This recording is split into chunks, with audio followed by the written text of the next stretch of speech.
و فتوا دادن که ما نخواهیم ساخت سلاح هسته‌ای.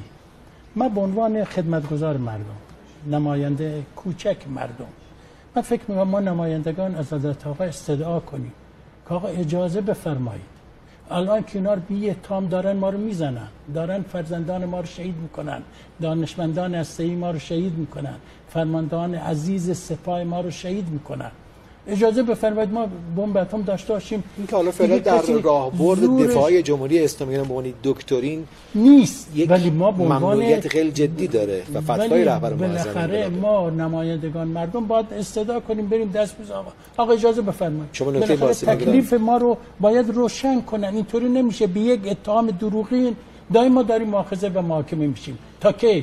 تا که باید سرداران عظیم، سردار حاج قاسم سلیمانی رو شهید کردن، ما چه انتقام گرفتیم؟ حالا درسته پایگاه عین الاسد زدیم اونجا، چی شد؟